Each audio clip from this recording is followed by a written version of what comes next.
اعوذ باللہ من الشیطان الرجیم بسم اللہ الرحمن الرحیم اللہم صلی علی سیدنا و مولانا محمد وعلی آل سیدنا و مولانا محمد وبارک وسلم وصلوا علیہ انا صلاتی و نسکی و محیای و مماتی للہ رب العالمین، کہ بے شک میری نماز، میری قربانی، میری زندگی، میری موت صرف اللہ رب العزت کے لیے ہے جو تمام عالمین کا رب ہے۔ السلام علیکم ورحمۃ اللہ وبرکاتہ۔ میری پہچان پروگرام کے ساتھ ایک مرتبہ پھر حاضر خدمت ہیں۔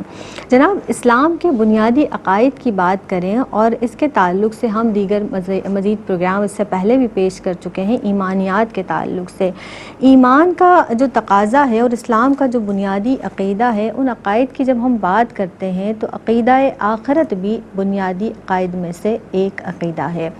اللہ رب العزت اس تعلق سے قرآن مجید فرقان حمید میں کئی مقامات پر آیت مبارکہ بھی نازل ہوئیں، اور پروردگار عالم ہمارے لیے احکامات جو فرماتا ہے، اللہ رب العزت نے ہمیں عبث نہیں پیدا فرمایا بلکہ کسی نہ کسی مقصد کے تحت ہمیں اس دنیا میں بھیجا ہے۔ اس پروردگار عالم نے کوئی مقصد ہے جس کے تحت ہمیں انسان کو اشرف المخلوقات بنایا اور اس دنیا میں بھیجا۔ پروردگار عالم قرآن مجید فرقان حمید میں ارشاد فرماتا ہے کہ کیا تم یہ خیال کرتے ہو کہ ہم نے تمہیں بیکار بنایا اور تم لوٹ کر نہیں آؤ گے؟ یقینی طور پر ہمیں ایک نہ ایک دن لوٹ کر اس کی بارگاہ میں حاضر ہونا ہے۔ جو ایک بار جان دینے پر قادر ہے وہ دوبارہ اٹھائے جانے پر بھی قادر ہے۔ جس نے ہمیں اس دنیا میں بھیجا ہے وہ یقینی طور پر ہمارے لیے آخرت کی تیاری ہے حقیقی طور پر۔ اب ہمیں حقیقی طور پر آخرت کی کیا تیاری کرنی ہے؟ آج جو ہمارا عنوان ہے جناب ایمان بالآخرت، اس تعلق سے انشاءاللہ تعالی ہماری جو مہمان شخصیات ہیں، مذہبی اسکالر ہیں، جو ہمارے پروگرام کا مستقل حصہ ہیں، گفتگو فرماتی ہیں، آج اس عنوان کے تعلق سے گفتگو فرمائیں گی، یعنی ایمان بالآخرت۔ اب جس طرح سے ہم اس دنیا میں آئے ہیں اور اللہ رب العزت نے ہمیں اس دنیا میں بھیجا ہے، تو پروردگار عالم جب ہمیں موت آئے گی، یعنی جب ہم اس دنیا سے رخصت ہوں گے، ایک وقت پھر ایسا آئے گا کہ ہماری روح ہماری جسموں میں دوبارہ داخل کی جائے گی اور ہمیں دوبارہ زندہ کیا جائے گا، اور پھر ہمارے نیک اور بد اعمال کا جو صلہ ہے وہ اس دن یعنی یوم آخرت ہمیں ملے گا۔ اس تعلق سے انشاءاللہ تعالی مزید جانیں گے۔ کچھ سوالات میرے پاس موجود ہیں، انشاءاللہ وہ بھی کرنے کی کوشش کریں گے اور ان کا بہترین جواب حاصل کرنے کی کوشش کریں گے۔ بہت ہی خوبصورت موضوع ہے، آپ توجہ سے ملاحظہ فرمائیے گا۔ مہمان شخصیات کے تعارف کی جانب بڑھتے ہیں۔ جناب ہمارے ساتھ موجود ہیں محترمہ امتیاز جاوید خاکوی صاحبہ، اور ان کے ساتھ تشریف رکھتی ہیں صفا فاطمہ صاحبہ۔ آپ دونوں کی خدمت میں السلام علیکم ورحمۃ اللہ وبرکاتہ۔ کیسی ہیں آپ؟ ٹھیک ٹھاک ہیں امتیاز آپا؟ صفا آپ خیریت سے ہیں؟ عقیدہ آخرت کے تعلق سے امتیاز آپا ابتدا کر لیتے ہیں گفتگو کی کہ اس سے کیا مراد ہے۔ سب سے پہلے تو آپ ہمارے دیکھنے والوں کو یہ بتائیے گا، اور اس حوالے سے کن کن چیزوں پر ایمان لانا ضروری ہے یہ فرما دیجئے۔ شکریہ زینب۔ بسم اللہ الرحمن الرحیم۔ اللہ رب العزت نے سورہ بقرہ کی آیت نمبر 28 میں ارشاد فرمایا، کنتم امواتا فاحیاکم ثم یمیتکم ثم یحییکم ثم الیہ ترجعون۔ بے شک کہ تم مردہ حالت میں تھے، تمہارا کچھ نہ تھا، وجود نہ تھا، ہم نے تمہیں زندگی عطا کی، پھر ہم موت عطا کریں گے، پھر تمہیں زندگی کی طرف لوٹائیں گے، اور پھر تم نے اسی کی طرف لوٹ کر واپس جانا ہے۔ جیسے کہ آپ نے بھی کہا، دیکھیں عقیدہ توحید اور رسالت کے بعد اہم ترین عقیدہ ایمان بالآخرت کا ہے۔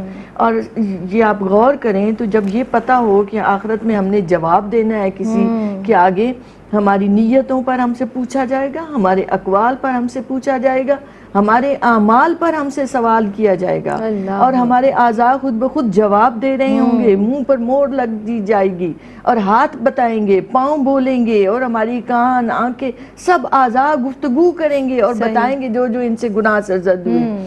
تو اس لیے یہ ایک ایسا اثر انداز ہونے والا عوامل میں سے ہے کہ جو ہماری زندگی کو بدل کر رکھ سکتا ہے۔ آپ دیکھیں کہ جب آخرت پر یقین کامل ہو جاتا ہے، جیسے کہ سورہ بقرہ میں اللہ رب العزت نے ارشاد فرمایا، ھدی للمتقین، الذین یؤمنون بالغیب. اب اس کے بعد کیا ہوا؟ ایمان تو لے آئے، اب جب انہوں نے عمل کیا وبالآخرۃ ہم یوقنون، اور آخرت پر ان کا یقین بڑھ گیا، جواب دہی کا احساس ان میں بڑھ گیا، تو ان کا عمل، ان کی دنیا، ان کی زندگی بالکل بدل گئی. تو اللہ نے فرمایا اولئک علی ھدی من ربہم واولئک هم المفلحون. تو چونکہ آخرت پر یقین ہے، پکا یقین ہو گیا، تو عمل بدلا ہے، سودا بدلا ہے، زندگی بدلی ہے. تو اب کیا ہوا کہ اللہ نے انہیں چنا ہے ہدایت کے لیے اور فلاح اور کامیابی کے لیے. پھر آپ دیکھیں تو سورہ فاتحہ میں بھی ابتدا میں آتا ہے الحمدللہ رب العالمین، توحید، الرحمن الرحیم سے رسالت مراد ہے. اور تیسری آیت آ جاتی ہے مالک یوم الدین، تمہیں ایک دن جواب دینا ہے. پھر آپ نے کہا کہ ایمان بالآخرت کے وہ کون کون سے اجزاء ہیں جن پر ایمان لانا ضروری ہے؟ موت برحق ہے، کل نفس ذائقۃ الموت، کسی نے یہاں ہمیشہ نہیں رہنا. وہ امیر ہے یا غریب ہے، جاہل ہے یا عالم ہے، پڑھا لکھا ہے یا ان پڑھ ہے، جس حال میں بھی ہے ہر ایک نے جانا ہے. اور فقط انسان نے ہی نہیں، کل من علیہا فان، ہر ایک چیز نے فنا ہو جانا ہے. پھر آپ دیکھیں تو موت سے دوسری زندگی کا مرحلہ شروع ہو جاتا ہے. یہ پہلا مرحلہ تھا، انسان کچھ بھی نہیں تھا، اللہ نے اسے وجود بخشا اور اسے اس دنیا میں بھیجا. اب اس دنیا سے منتقلی جب دوسری طرف شروع ہوتی ہے تو وہ عالم برزخ کا مرحلہ کہلاتا ہے. موت کے بعد اگلا مرحلہ آتا ہے عالم برزخ کا، جس میں انسان نے رہنا ہے، اس قبر کے اندر رہنا ہے یا کہیں بھی جہاں بھی اس کا وجود ہے. یہ اللہ قادر مطلق ہے، وہ جس طرح سے چاہے انسانی وجود کو بخش دے، دوبارہ سے اس کو وجود دے دے.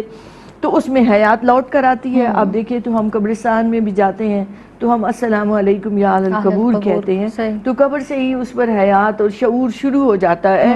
گو کہ ہمیں سنائی دے رہا وہ اس دوسرے عالم میں ہے، اور اس عالم کی وہ سزا اور جزا کا عمل بھی کسی حد تک شروع ہو جاتا ہے. جو پہلے بھی بات ہوئی تھی کہ قبر کا کھلنا، کشادہ ہونا، قبر کا تنگ ہونا وہ محسوس کرتا ہے جو جانے والا ہے. عالم برزخ سے اگلا مرحلہ شروع ہوگا جسے نفخ اولا اور نفخ ثانی کہتے ہیں، کہ حضرت اسرافیل علیہ السلام سور پھونکیں گے جس سے قیامت برپا ہوگی.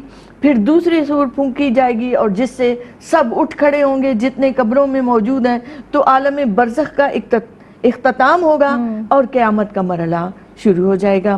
اور قیامت کے مرحلے میں روز محشر آئے گا، روز حساب ہوگا جس میں میزان ہوگی اور میزان پر اعمال تولے جائیں گے.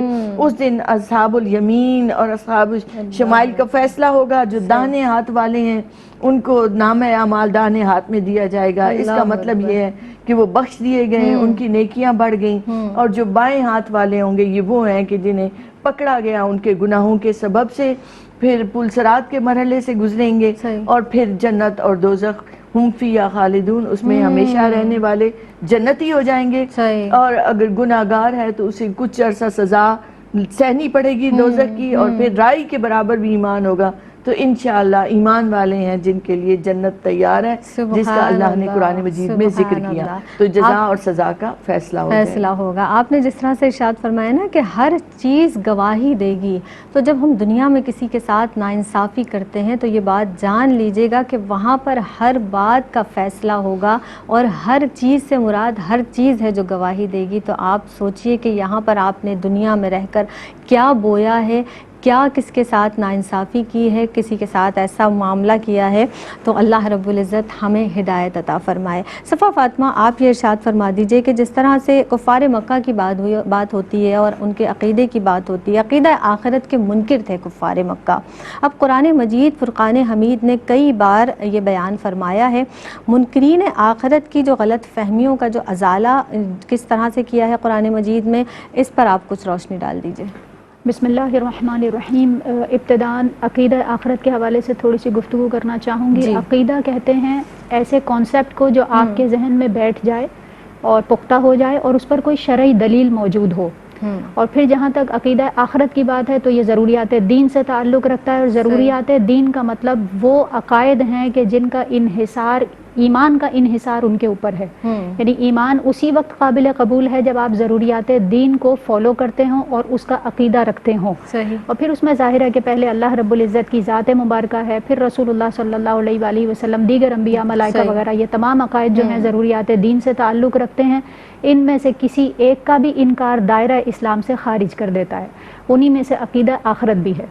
عقیدہ آخرت کے حوالے سے قرآن پاک میں اللہ رب العزت نے ان لوگوں کی تعریف بھی بیان فرمائی جو آخرت پر ایمان رکھتے ہیں، اور فرمایا سورہ بقرہ کی آیت نمبر 4 میں وَبِالْآخِرَةِ هُمْ يُوقِنُونَ، آخرت پر یہ لوگ جو مومن ہیں ان کا ایمان آخرت پر ہوتا ہے کہ اللہ رب العزت نے ایک نہ ایک دن ان کی زندگی کا اختتام فرما کر اور اپنی بارگاہ میں ضرور جواب دہی کے لیے ان کو حاضر کرنا ہے۔ بے شک، بے پھر شک۔ اگر ہم کفار مکہ کا معاملہ دیکھتے ہیں تو اللہ رب العزت نے ان کے اس فاسد عقیدے کو بیان بھی فرمایا، اس کا رد بھی فرمایا، اس کا ازالہ بھی فرمایا، اور ازالہ کرنے کے لیے اللہ رب العزت نے عقلی دلائل کا بھی یہاں پر بیان فرمایا ہے۔ صحیح۔ سورہ یاسین میں رب تعالیٰ نے ارشاد فرمایا وَضَرَبَ لَنَا مَثَلًا وَنَسِیَ خَلْقَهُ، انسان ہمیں مثالیں دیتا ہے، اپنی تخلیق کو بھول گیا۔ اللہ رب العزت کی بارگاہ میں مثالیں پیش کرتا ہے کہ یہ ہڈیاں جو گل گئی ہیں یہ دوبارہ زندہ ہو سکیں گی؟ تو اگر وہ اپنی ہی تخلیق پر غور کر لے تو اسے خود اس بات کا جواب مل جائے گا۔ اللہ رب العزت نے فرمایا وَنَسِیَ خَلْقَهُ، اپنی تخلیق کو کیا بھول گیا ہے؟ قَالَ مَن يُحْيِي الْعِظَامَ وَهِيَ رَمِيمٌ، وہ کون تھا جس نے گلی ہوئی ہڈیوں سے دوبارہ انسان کو پیدا کیا؟ اور پھر فرمایا قُلْ يُحْيِيهَا الَّذِي أَنشَأَهَا أَوَّلَ مَرَّةٍ، وہ وہی رب ان کو دوبارہ زندہ کرنے پر قادر ہے جس نے پہلی مرتبہ اول مرہ پہلی مرتبہ ان کو زندہ کیا تھا۔ جب عدم سے وجود میں لے کر آ سکتا ہے تو دوبارہ ان گلی ہوئی ہڈیوں کو بھی زندہ کرنے پر قادر ہے۔ وَهُوَ بِكُلِّ خَلْقٍ عَلِيمٌ، ہر تخلیق کا حال وہ جانتا ہے، کس کو کس وقت حیات دینی ہے، کس وقت موت دینی ہے، اور کس وقت دوبارہ زندہ کرنا ہے، اور کیسے زندہ کرنا ہے، یہ سب کچھ اللہ رب العزت جاننے والا ہے۔ پھر سورہ قیامہ میں اللہ رب العزت نے آیت نمبر 3 اور 4 میں بھی اسی کا بیان فرمایا اَيَحْسَبُ الْإِنسَانُ أَن لَّن نَّجْمَعَ عِظَامَهُ، یعنی کیا انسان یہ سمجھتا ہے کہ ہم اس کی ہڈیوں کو جمع نہیں کر سکتے؟ بَلَا قَادِرِينَ عَلَىٰ أَن نُّسَوِّيَ بَنَانَهُ، ہم اس کی انگلیوں کے پوروں کو بھی ٹھیک کر سکتے ہیں۔ اللہ رب العزت نے بیان فرمایا یعنی ایک ادنا سی چیز، آپ کا پورا وجود تو جب پوری بالکل آخری ابتدائی حصوں کو اللہ رب العزت نے فرمایا کہ ان کو بنا سکتا ہے، جب اتنے چھوٹے سے حصے کو بنا سکتا ہے وہ پوری تخلیق کو بھی قادر دوبارہ بنانے پر قادر ہے۔ مزید بیان فرمایا یسألُ ایان یوم القیامہ، یہ آپ سے سوال کرتے ہیں یا یہ انسان سوال کرتا ہے کہ یوم قیامت کب آئے گی؟ اللہ رب العزت نے فرمایا یوم قیامت کب آئے گی اس کا جواب دیتے ہوئے ارشاد فرمایا فَإِذَا بَرِقَ الْبَصَرُ، جب آنکھیں چندیا جائیں گی یعنی دیکھنے کے قابل بھی نہیں رہیں گی، وَخَسِفَ الْقَمَرُ، جو قمر ہے وہ اس میں خسف آ جائے گا یعنی اس کو گہن لگ جائے گا، وَجُمِعَ الشَّمْسُ وَالْقَمَرُ، سورج اور چاند جو پراپر آپ کو چلتے ہوئے نظر آ رہے ہیں یہ آپس میں ٹکرا جائیں گے، جمع ہو جائیں گے، یعنی دنیا کا جو نظام ہے وہ درم بھرم ہو جائے گا۔ یقول الانسان یومئذ این المفر، یہ وہ دن ہوگا جب انسان مفر تلاش کرے گا اور یہ چاہے گا کہ میں کہاں بھاگ کر چلا جاؤں۔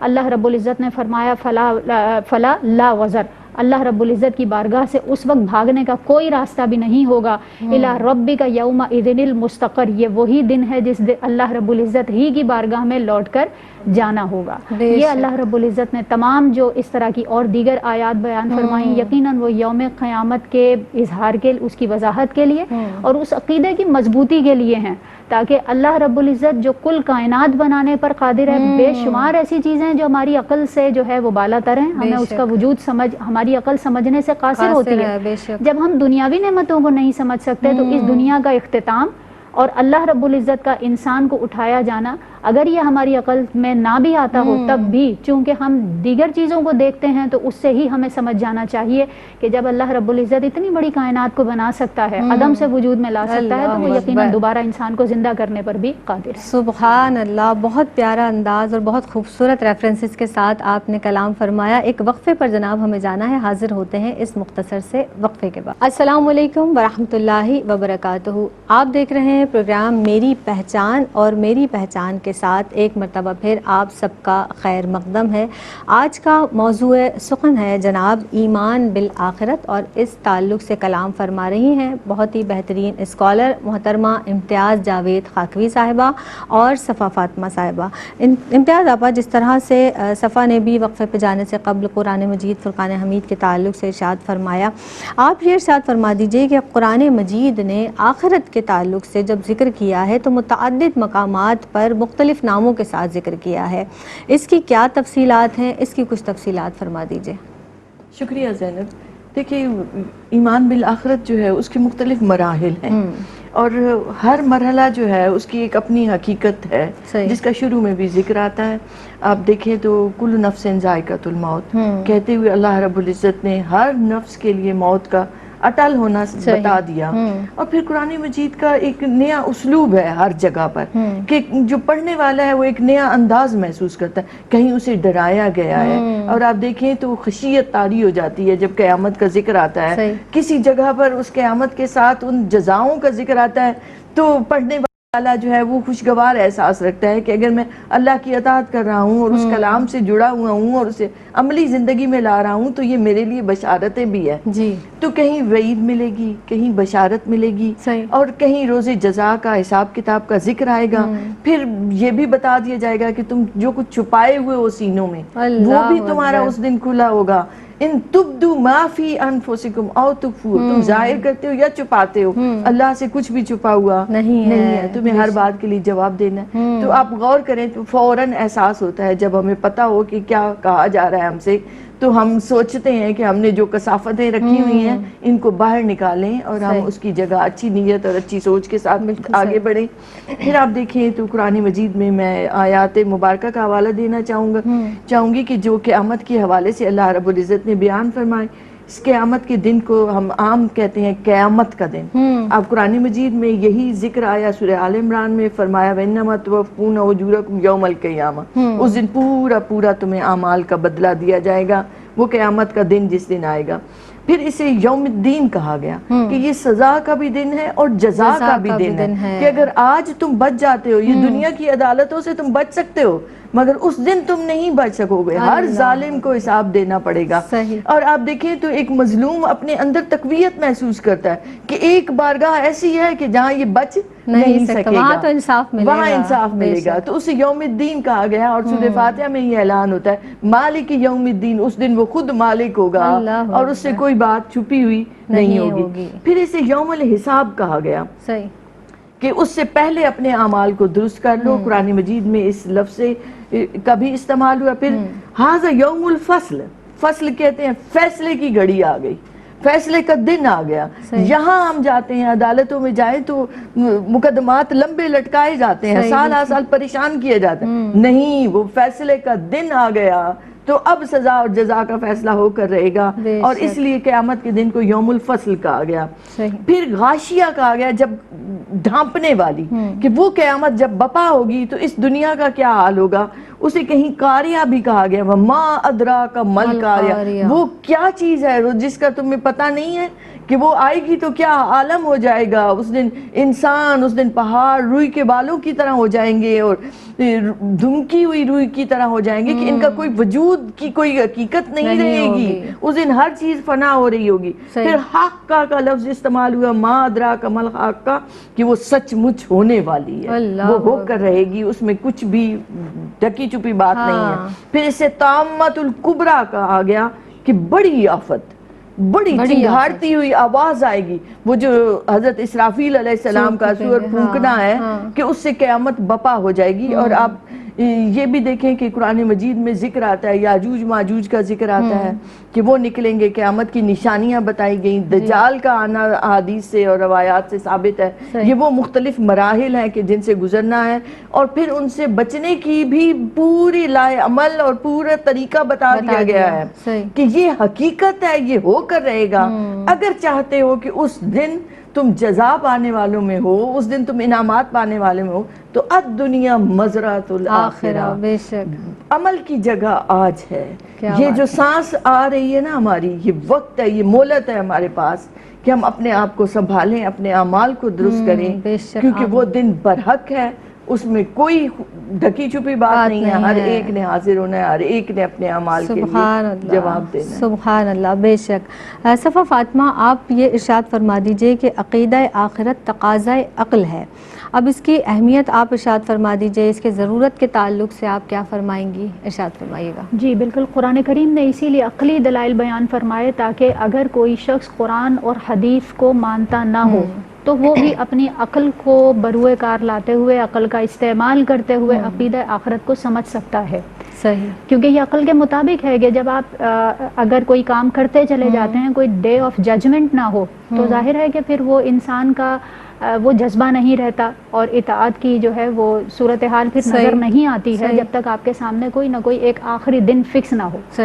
یہی وجہ ہے کہ قرآن کریم نے اسی دن کی اہمیت کو اجاگر کرتے ہوئے ارشاد فرمایا کہ لوگوں کے لیے ان کی جو دنیاوی چیزیں ہیں، خواتین ہیں یا بچے ہیں، بیویاں ہیں، بچے ہیں اور دیگر چیزیں ہیں، ان کو دنیا کی نعمت کے طور پر ان کے لیے آراستہ کر دیا گیا ہے. لیکن اللہ رب العزت فرماتا ہے واللہ عندہ حسن المآب، اللہ رب العزت ہی کے پاس اچھا انجام ہے. یعنی جو اصل انجام ہے وہ تو آخرت کا انجام ہے اور اسی کے اوپر ایمان رکھنا ضروری ہے. پھر مزید اگر ہم اس کی اہمیت کو سمجھنے کے لیے اس کے فوائد پر، اس کی فضیلتوں پر غور کریں تو اس عقیدہ آخرت کی اہمیت ہم پر واضح ہو جاتی ہے. سب سے پہلی بات یہ ہے کہ ہمیں احساس جواب دہی یوم قیامت ہی سمجھاتا ہے کہ ہمیں کسی نہ کسی دن اپنے تمام اعمال کا جو کچھ بھی ہم کر رہے ہیں حساب دینا ہے. خوف خدا آخرت کے دن کے معین ہونے کی وجہ سے ہی انسان میں پیدا ہوتا ہے. پھر مزید دیکھیں کہ معاشرتی توازن بھی اسی عقیدے کی وجہ سے قائم رہ سکتا ہے، کیونکہ ہم میں سے ہر کوئی یہ چاہتا ہے کہ اس کے ساتھ ظلم نہ ہو، لیکن کہیں نہ کہیں اپنے نفس سے مغلوب ہو کر ہم دوسروں پر ظلم کر رہے ہوتے ہیں. وہی چیز جو ہم اپنے لیے اچھی پسند کرتے ہیں دوسروں کے لیے اسی کے برخلاف کر رہے ہوتے ہیں. لیکن اگر ایک جو یوم قیامت کا کانسیپٹ ہے وہ اگر ہمارے سامنے ہوگا تو ہم ان تمام کوتاہیوں سے بچ کر اپنے معاشرے کے توازن کو برقرار رکھ سکتے ہیں. پھر اسی طرح تکبر کا خاتمہ ہوتا ہے کہ اللہ رب العزت نے جب ایک دن مقرر کر دیا تو اب ہم اگر دنیا میں کہ ہم اپنے خالق و مالک کو اسی وقت پہچان سکتے ہیں کہ جب اللہ رب العزت کی ربوبیت کو سمجھ کر اور اس کے مقرر کیے ہوئے دن پر ایمان لائیں. اس کی وجہ یہ ہے کہ اگر ہمیں پتہ ہوگا کہ ہم جو کچھ بھی عمل کر رہے ہیں وہ اگر تکبر سے یا کسی اور گناہ سے ریلیٹڈ ہوگا یقیناً اس کی آخرت میں پرسش کی جائے گی. تو پھر ان گناہوں کا تکبر سمیت اس جیسے دوسرے گناہوں کا بھی خاتمہ ہو جاتا ہے. پھر اسی طرح ہم ہر طرح کی کوتاہی سے اسی وقت بچ سکیں گے جب ہمارے سامنے ایک آخرت کے دن کا کانسیپٹ پیش نظر ہر وقت رہے گا. تو یہ ذہن میں رکھیے کہ ان تمام چیزوں کو پیش نظر رکھ کر ہم آخرت کی جو امپورٹنس ہے، دن جو اللہ نے مقرر کیا ہے تاکہ کسی کے ساتھ اگر ناانصافی ہوئی ہے تو وہاں پر بدلہ دے دیا جائے، نیک اعمال کیے ہیں تو ان کی جزا دے دی جائے. تو یہ جو دن مقرر کیا گیا ہے اس کی اہمیت کو ان تمام چیزوں کو پیش نظر رکھتے ہوئے ہمیں سمجھنا چاہیے. اگر ہم یہ سارے فوائد پیش نظر رکھتے ہیں تو یقیناً اہمیت بھی واضح ہو جاتی ہے اور عمل کی طرف ہم راغب ہو جاتے ہیں. بے شک، سبحان اللہ. اور بالکل درست اور بجا فرمایا آپ نے صفا فاطمہ کہ جب اہمیت واضح ہو جائے کسی چیز کی تو ہمیں آگے بڑھنا ہے اور اس کو عمل کرنا ہے یقینی طور پر، اور پھر اس کو آگے لے کر چلنا ہے. جب ہمارے ذہن میں یہ بات ہوگی کہ جزا اور سزا ہمیں یقینی طور پر ملنی ہے، ایک دن ایسا آئے گا. امتیاز ابا، آپ یہ ارشاد فرما دیں کہ عقیدہ آخرت کس طرح فرد واحد پر، اور پھر اگر ہم اس کی فکر و عمل پر جس طرح سے اثر انداز ہوتا ہے فرد واحد کی، تو ہم عقیدہ آخرت کو جب دیکھیں معاشرتی سطح پر اور اجتماعی اثرات اس کے تعلق سے، میں چاہوں گی کہ آپ فرمائیے گا فرد واحد کے تعلق سے بھی اور پھر معاشرتی اثرات پر. شکریہ زینب. دیکھیں سب سے زیادہ جو ہماری زندگی پہ اثر انداز ہوتا ہے وہ یہ عقیدہ ہے. وجہ یہ ہے کہ آپ ایک دنیاوی مثال سے لیں کہ اگر ہم کوئی ملازم رکھتے ہیں اور اسے ہم نے ہدایات دے بھی دی کہ تم نے یہ تمہاری ذمہ داری ہے، یہ کام تم نے کرنا ہے. صحیح ہے. تو جب اس سے پرسش نہ ہو اور اس کو پتا ہو کہ مالک نے پوچھنا نہیں ہے تو کبھی بھی اپنی ذمہ داری کو ادا نہیں کرے گا. صحیح. اللہ نے انسان کو اتنا بڑا منصب دیا کہ انسان بنایا، پھر ہمیں تو ایمان عطا کر کے انسانوں میں ایک اور فضیلت اور فوقیت عطا کی اپنی ذات کی معرفت عطا کرتے ہوئے. اب اس کے بعد اللہ نے رسالت کے ذریعے وہ پورا نظام عطا کر دیا ہے. نبی کریم علیہ السلام کے ذریعے ہدایات مل گئی ہیں کہ تم نے یہاں زندگی میں تم کیوں آئے ہو اور تمہیں کیا کرنا ہے، پھر کیا کرنا ہے. اگر پرسش کا احساس نہ ہو بندے کو کہ مالک کے سامنے کھڑے ہو کر پھر بتانا ہوگا کہ میں نے وہ کام کیا تھا یا نہیں کیا تھا، تو آپ غور کریں خود بخود ہی کہ جو اچھی طرح کر رہا ہوگا وہ خوش ہوگا کہ میں مالک کے سامنے سرخرو ہو جاؤں گا، اور پھر جو نہیں کر رہا اسے جب یہ ڈر ہو کہ مجھے ایک دن جواب دینا ہے تو وہ اپنے اعمال کو درست کرنے کی کوشش ضرور کرے گا. تو اس طرح اس کے ظاہری اور باطنی اثرات بھی پڑتے ہیں انسان پر. پھر آپ غور کریں تو ہم ایک کلاس روم کا بھی ماحول لیں تو انسینٹیو دو ہی چیزیں ہوتی ہیں، یا بچے کو فرسٹ آنے کی خوشی ہوتی ہے، یا یہ ڈر ہوتا ہے کہ ٹیچر مجھے سزا نہ دے، مجھے سب کے سامنے میری انسلٹ نہ ہو. تو یہ دونوں چیزیں انسان کی چونکہ فطرت میں ہیں، اس لیے اللہ رب العزت نے اس فطرت کے عین مطابق ان عقائد اور ان ساری چیزوں کا اہتمام بھی کر دیا ہے تاکہ انسان اپنی اس معراج کو پائے، تاکہ انسان کامل ہو کر، انسان مرتضی بن کر اللہ کی ان انعامات کو پا سکے. ورنہ اللہ کی ذات اور اللہ کی شان میں کوئی فرق نہیں پڑتا، ہم عمل کریں یا نہ کریں. تو علماء کرام نے جو بیان کیا ہے، ایک تو یہ کہ انسان میں ذمہ داری کا احساس آ جاتا ہے. آپ دیکھیں ایک حقوق اللہ کی طرف بھی وہ ذمہ دار ہو جائے گا، اور حقوق العباد جن کا تعلق براہ راست معاشرے سے ہے. والدین کا حق ہے، جب ایک ایمان والے کو پتہ ہوتا ہے نا کہ ماں کا باپ کا حکم ماننا فرض ہے مجھ پر، اطاعت کتنی زیادہ ضروری ہے، تو وہ بچا لاتا ہے، وہ کوشش ضرور کرتا ہے. تو ایک علم اس کو آگے ہی دیتا ہے یہ اللہ کا حکم ہے، تو بس اس کے بعد کوئی دوسری بات نہیں ہے. تو ہر جگہ وہ ذمہ داری کا احساس اس کے ساتھ رہتا ہے، جس سے معاشرے میں ایک بہتر شخصیت بنپتی ہے. پھر جیسے شروع میں بھی ذکر آیا کہ جب انسان کو یہ پتا ہوتا ہے نا کہ آج دنیا میں میں اسے ظالم کو جواب نہیں دے پا رہا، یا کوئی حاکم ایسا مسلط ہو گیا اس پر، تو اسے یہ پتا ہے کہ ایک دن آئے گا. اب اس نے اسے مایوسی سے بچا لیا، مایوسی سے بچایا تو وہ ڈپریشن سے بچ گیا، وہ ٹینشنوں سے بچ گیا، وہ بے فکری ہے اس کے اندر. ایمان والوں کے پاس آپ دیکھیں تو بے خوفی آتی ہے، اطمینان قلب آ جاتا ہے کہ دنیا سے ڈرنے کی ضرورت نہیں ہے. یہ بے خوفی دنیا سے متعلق ہے کہ دنیا میں جتنا بھی ظالم و جابر ہے نا، اس سے ڈرنے کی ضرورت نہیں ہے. وہ ایک دن آئے گا جب اس کو کھڑا ہونا پڑے گا کٹہرے پر، اور اس کو اپنے اعمال کے لیے جواب دینا پڑے گا. پھر اتنی بہترین باتیں کی صفا نے، وہ بھی اس کے ان معاشرتی اثرات سے بھی متعلق ہے کہ انسان کی اپنی کثافتیں جو ہیں وہ دور ہوتی چلی جاتی ہیں. اس کو پتہ چلتا ہے کہ میرا وجود مٹی سے بنا ہے، مٹی میں ہی مجھے واپس جانا ہے. تو تکبر کس بات کا، اکڑنا کس بات کا، یہ مفاد پرستی، یہ خود غرضی، سب چیزیں یہیں رہ جانی ہیں. اور پھر ایک دن آنا ہے کہ جب اپنے اعمال کے لیے جواب دینا ہوگا. یہ مال ساتھ نہیں جائے گی، اولاد ساتھ نہیں دے پائے گی. اس دن نفسا نفسی کا عالم ہوگا. اس دن آپ کو جو چیزیں کام آئیں گی وہ آپ کے اچھے عمل ہیں، وہ آپ کا صدقہ جاریہ ہے، وہ آپ کا دین کے لیے خدمات ہے، وہ آپ کا مخلوق خدا کے کام آنا ہے. تو انسان خود بخود ان کاموں میں لگ جاتا ہے. اس سے کیا ہوا؟ نیکی سے رغبت بڑھ گئی، برائی سے دوری آتی چلی گئی. اس لیے تو اللہ نے بھی فرمایا کہ جب آخرت کا یقین آ جاتا ہے، راسخ ہو جاتا ہے انسان کے باطن میں، تو اس کا عمل بدلتا ہے. پھر یہی لوگ ہیں جو ہدایت کی مسند پر بیٹھتے ہیں، پھر دوسروں کو لیے بھی ہدایت کا کام کرتے ہیں. تو ایک معاشرے میں حسن آتا ہے. جب دریا کا چشمہ رواں دواں ہوتا ہے تو اسے کئی لوگ سیراب ہوتے ہیں. ایسے ہی ہے جو شخص ایمان میں کامل ہوتا چلا جائے اور اس کا یقین بڑھتا چلا جائے تو اس سے ارد گرد بیٹھنے والے بھی فیضیاب ہوتے ہیں، جس سے معاشرے پر بھی اور اس کی انفرادی زندگی پر بھی بہت مثبت اثرات مرتب ہوتے ہیں. صحیح.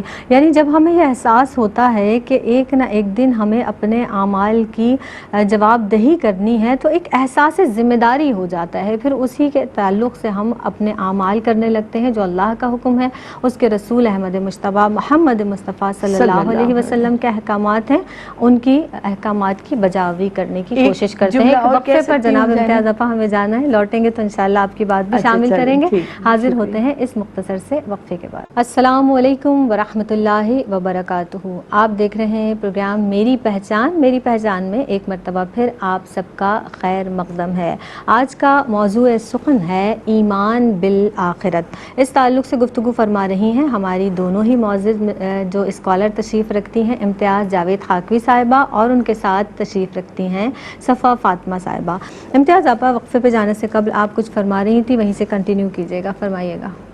شکریہ زینب. بات ہو رہی تھی ایمان بالآخرت پر یقین جب بڑھتا ہے تو انفرادی اور معاشرتی اثرات کیا وہ نمودار ہوتے ہیں، ظاہر ہوتے ہیں. تو ان کے حوالے سے بات ہو رہی تھی. دیکھیے جب انسان کو یہ اعمال صالح کرتا چلا جاتا ہے، اطاعت کرتا چلا جاتا ہے، تو ایک اور جو بڑا مثبت اثر پڑتا ہے وہ اس کی ذات کے اندر جو موجود اس کی صفات ہیں. اگر وہ بزدل ہے تو اب جب اس کا اللہ پر یقین بڑھتا ہے، آخرت پر یقین بڑھتا چلا جاتا ہے، تو اس کے اندر سرفروشی کا جذبات ہے، وہ اللہ کی خاطر جان تک دینا چاہتا ہے، تو ایک بہادری آ جاتی ہے اس کے اندر، بزدلی چلی جاتی ہے۔ اسی طرح جب اسے دنیا کے مال کی حقیقت کا پتہ چل جاتا ہے کہ یہ مال تو کچھ بھی نہیں ہے، یہ سونا چاندی تو کچرے کے ڈھیر کی طرح ہے، فقط ضرورتیں پوری کرو اور اس کے بعد اللہ کی راہ میں دو، تو آپ دیکھیں تو لا مالا اس کے اندر سخاوت کا جذبہ آ جائے گا، وہ سچ بات کرے گا۔ تو یہ جو اس کی ذاتی صفات ہیں ان میں ایک دم چینج آ جاتا ہے، سخاوت، شجاعت، صداقت، امانت داری، کسی کا وہ اپنے اوپر رکھنا نہیں ہے، امین بن جاتا ہے وہ خود بخود۔ تو ایک اتنے پوزیٹیو شخصیت پر اثرات آتے ہیں کہ جس سے وہ سمجھ جاتا ہے نا کہ وہی تو ہمارا مال جو ہے وہ بچ جائے گا جو ہم نے آگے بھیج دیا۔ جب آگے بھیج دینے والے اعمال سمجھ میں آ جائیں تو پھر زندگی کا فلسفہ سمجھ میں آ جاتا ہے۔ صفا فاطمہ فکر آخرت سے جو غفلت برتتے ہیں، اب ہم ان لوگوں کی بات اگر کر لیں جو دنیاوی زندگی کو متاع کل سمجھ لیتے ہیں، اس تعلق سے قرآن و حدیث کے تعلق سے آپ کیا فرمائیں گی؟ فرمائیے گا۔ سورہ کہف میں اللہ رب العزت نے اصحاب کہف کا بھی ذکر فرمایا، اور ان کو اللہ رب العزت نے کئی سال تک ان پر نیند طاری فرما دی، اور بلکہ قرآن پاک اس بات پر گواہ ہے کہ سورج آتا تھا اور ایک سائڈ پر سے گزر جاتا تھا اور ان کے اوپر دھوپ تک نہیں پڑتی تھی۔ اللہ رب العزت نے ان کے لیے یہ اہتمام فرمایا، اور اسی لیے کہ وہ منکرین آخرت میں سے جو اس وقت کے بادشاہ تھے اور یہ تمام لوگ جو منکرین آخرت میں سے تھے، ان کے لیے اللہ رب العزت نے یہ معاملہ فرمایا کہ مرنے کے بعد دوبارہ جس طرح دنیا میں اللہ رب العزت نے اٹھا دیا، اسی طرح آخرت میں بھی اللہ رب العزت مرنے کے بعد دوبارہ اٹھا سکتا ہے۔ پھر اسی طرح سورہ کہف میں دو لوگوں کا ذکر اللہ رب العزت نے فرمایا کہ جس نے، ایک شخص ان میں سے وہ تھا کہ جس نے اپنے باغ، اپنی کھیتی باقاعدہ آباد کی اور اس کو متاع کل سمجھا، اور یہ کہا کہ بس یہ تو ہمیشہ آباد رہے گی، اس کو یہ کیسے ختم ہو سکتی ہے، اس پر تو بڑی محنت ہوئی ہے، اس پر تو بہت وقت لگا ہے۔ اور پھر جب دوسرے شخص نے اس کو سمجھایا کہ اللہ رب العزت جب چاہے اس کو فنا اس کے اوپر طاری کر سکتا ہے، اور ماننے کے نہ ماننے کے باوجود اللہ رب العزت نے جب معاملہ دکھایا کہ رب تعالیٰ نے وہ کھیتی جس کو سیراب کیا گیا تھا، جس کو آباد کیا گیا تھا، وہ ایسی ہو گئی جیسے کبھی تھی ہی نہیں۔ تو یہ چیزیں اللہ رب العزت جو معاملات دنیا میں ہمیں دکھا دیتا ہے وہ اسی لیے ہوتے ہیں کہ ہم ان کو متاع کل نہ سمجھیں۔ اللہ کے رسول صلی اللہ علیہ وآلہ وسلم نے فرمایا کہ دنیا میں ایک مسافر کی طرح رہو۔ ایک مسلمان کی شان یہ ہے کہ وہ مسافر کی طرح زندگی گزارتا ہے۔ مزید پھر اگر ہم دیکھتے ہیں کہ دنیا کی زندگی کی اہمیت کیا ہے اور اخروی زندگی اس کے مقابلے میں کتنی اہمیت رکھتی ہے، تو اس کے حوالے سے کچھ روایات یہاں پر عرض کرنا چاہوں گی۔ حضرت عبداللہ بن عمر رضی اللہ تعالی عنہ سے روایت ہے کہ اللہ کے رسول صلی اللہ علیہ وآلہ وسلم نے ارشاد فرمایا کہ اس امت کے پہلے لوگ یقین اور زہد کی وجہ سے کامیاب ہو گئے، اور جو بعد کے لوگ ہیں وہ بخل اور لمبی امیدوں کی وجہ سے ناکام اور ہلاک ہو جائیں گے۔ تو دو وجوہات بیان فرمائی کہ ایک تو بخل میں مبتلا ہونا، مال کو خرچ نہ کرنا اللہ کی بارگاہ میں اور صحیح جگہ پر خرچ نہ کرنا، اور دوسری وجہ یہ کہ لمبی امیدوں میں مبتلا ہوں گے جس کی وجہ سے آخرت سے غافل ہو جائیں گے یا آخرت کے مقصد سے غافل ہو جائیں گے۔ مزید بیان فرمایا سرکار علیہ الصلوۃ والسلام نے کہ خواہشات کی پیروی کرنا اور لمبی امیدیں رکھنا، ان دونوں چیزوں کا مجھے اپنی امت سے خوف ہے، اور خواہشات کی پیروی کا خوف اس لیے ہے کہ یہ چیز حق سے دور کرنے کا سبب بنتی ہے، اور لمبی امیدوں کا خوف جو اپنی امت سے سرکار نے فرمایا وہ اس لیے کہ یہ آخرت کی یاد سے دور کر دیتی ہے۔ اور اسی طرح حضرت انس رضی اللہ تعالی عنہ کو سرکار علیہ الصلوۃ والسلام نے فرمایا کثرت سے موت کو یاد کرو۔ جب کثرت سے موت کو یاد کرو گے تو دنیا کی سے بے رغبتی تمہارے دل میں پیدا ہوگی، دنیا سے بے رغبت ہوگے تو آخرت کی رغبت خود بخود تمہارے دل میں جگہ لے لے گی، اور یہ بس ذہن میں رکھنا کہ ہمیشہ کا گھر جو ہے وہ آخرت ہی کا گھر ہے، اور انسان دنیا کے دھوکے میں وہی شخص دنیا کے دھوکے میں مبتلا ہوتا ہے جو اللہ رب العزت کی یاد سے غافل ہو کر دنیا کے لیے وقت گزارتا ہے۔ اور آخر میں ایک پیغام بھی اس حوالے سے مزید میں شامل کرنا چاہوں گی کہ ہم نے عقیدہ آخرت کے حوالے سے بات کی کہ ہم عقیدہ آخرت کو فالو، ظاہر ہے کہ ایک مسلمان ہیں تو ہم اس کو بنیادی عقائد کے طور پر ضرور ڈسکس بھی کرتے ہیں، عقیدہ بھی رکھتے ہیں۔ نبی کریم علیہ الصلوۃ والسلام کا یہ فرمان بھی اس مقام پر ہمیں یاد رکھنا چاہیے کہ اس آدمی پر انتہائی تعجب ہے کہ آخرت کے گھر کی تصدیق تو کرتا ہے لیکن تیاری دنیا کے گھر کے لیے کرتا اللہ ہے. اکبر. تو ہمیں یہاں پر اپنے عمل پر غور کرنا چاہیے کہ ہم تصدیق بھی کرتے ہیں اور ہم اس کو مانتے بھی ہیں, لیکن جب ہم اپنی تیاری کو دیکھتے ہیں تو وہ ساری کی ساری ہمیں دنیا کے لیے نظر آتی ہے, اور اس کے مقابلے میں آخرت کی تیاری بہت کم نظر آتی ہے. تو ہمیں اسی گھر کی تیاری بھی زیادہ کرنی ہے کہ جس کی طرف ہمیں لوٹ کر جانا ہے. اور جس طرح سے ہمیں بچپن سے پڑھایا جاتا ہے آمنت باللہ وملائکتہ وکتبہ ورسلہ, تو یہ تمام باتیں جو ہم ایمان لائے اللہ پر, اس کے رسولوں پر, اس کی کتابوں پر, آخرت کے دن پر, دوبارہ زندہ ہونے پر, یہ تمام باتیں ہمارے ذہن میں راسخ ہیں, لیکن یقینی طور پر ہمیں ان تمام کی تیاری کیسے کرنی ہے. امتیاز آپا, کوئی بہترین سا میسج ہماری بچیوں کو, ماؤں, بیٹیوں, بہنوں کو آپ کی جانب سے فرمائیے گا.